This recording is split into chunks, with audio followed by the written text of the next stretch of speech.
Hi friends, welcome to our blog. ಎಲ್ಲಾದರೂ ಇವತ್ತು ನಾನು ಹೊರಗಡೆ ಕರ್ಕೊಂಡು ಹೋಗ್ತೀಯಾ ಅಂತ ಹೇಳು. ಅಂದರೆ ಅವ್ರು ಕೆಲ್ಸಕ್ಕೆ ಹೋಗೋದ್ರಿಂದ ಎಲ್ಲಿ ಅವ್ರಿಗೆ ಬಿಡು. ಅವ್ವ ನಾನು ಮನೇಲಿ ಹತ್ರ ಹೊಂಟೇವ್ರಿ.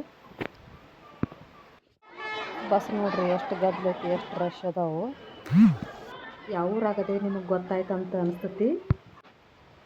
ಇಲ್ಲಿಂದ ಹಂಗೆ ನಡ್ಕೊತ ಬಂದಿರಿ. ಬಂದು ಆಟೋ ಹೊಡ್ಕೊಂಡು ಸಿದ್ದಾರೂಢ ಮಠಕ್ಕೆ ಬಂದು ಎಲ್ಲಿ ಬಂದೀವಿ ಅಂತ ಗೊತ್ತಾತಲ್ರಿ. ಇವತ್ತು ಸಂಡೇ ಇತ್ತು. ಅವ್ವನ ಕರ್ಕೊಂಡು ನಾ ಸಿದ್ದಾರೂಢ ಮಠಕ್ಕೆ ಬಂದೆ. ಹಂಗೆ ಬಂದು ಪಾಳೆ ಹಚ್ಚಿದ್ರಿ. ಪಾಳೆ ತೊಗೊಂಡು ದರ್ಶನ ಮಾಡ್ಕೊಂಡೆ ಸೀದಾ ಬಂದು ಮತ್ತು ಪ್ರಸಾದಕ್ಕೆ ಪಾಳೆ ಹಚ್ಚಿದ್ವಿ. ನಾನು ಅವ್ವ ಬಂದು ಪ್ರಸಾದಕ್ಕೂ ಪಾಳೆ ಹಚ್ಚಿದ್ವಿ. ಮಸ್ತ್ ಪ್ರಸಾದ ಇತ್ತು. ಗದ್ದಲ ನೋಡ್ರಿ ಎಷ್ಟೈತಿ.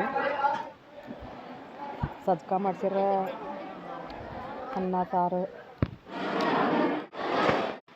ಸಿದ್ದಾರನ ಆಶೀರ್ವಾದ, ಪ್ರಸಾದ ಅಂತೂ ಆತ್ರಿ. ಅಲ್ಲಿಂದ ಬಂದ್ವಿ. ಮಮ್ಮಾವಾಗ ಒಂದು ಏನು ರಾಟಿ ಸಾಮಾನು ತೊಗೋತಾರೆ. ನಮ್ಮ ಸಾಮಾನು ತೊಗೊಂಡು ಒಂದು ಬ್ಯಾಗ್ ತೊಗೊಂಡು ಅವ್ವ ಹೊಳ್ಳಿ ಮತ್ತು ಹೊಸರು ಬಸ್ ಸ್ಟ್ಯಾಂಡಿಗೆ ಬಂದಿರಿ. ಬಸ್ ಹತ್ತಿದ್ವಿ ಮತ್ತು ಊರ ಕಡೆ ಅಲ್ಲಿಂದ ಊರಿಗೆ ಬಂದೀವ್ರಿ. ಮನೆಗೆ ಬಂದೆ. ನಮ್ಮ ವಿಡಿಯೋ ಇಷ್ಟ ಆದರೆ ಸಬ್ಸ್ಕ್ರೈಬ್ ಮಾಡಿರಿ, ಸಪೋರ್ಟ್ ಮಾಡಿರಿ. Thank you friends, bye.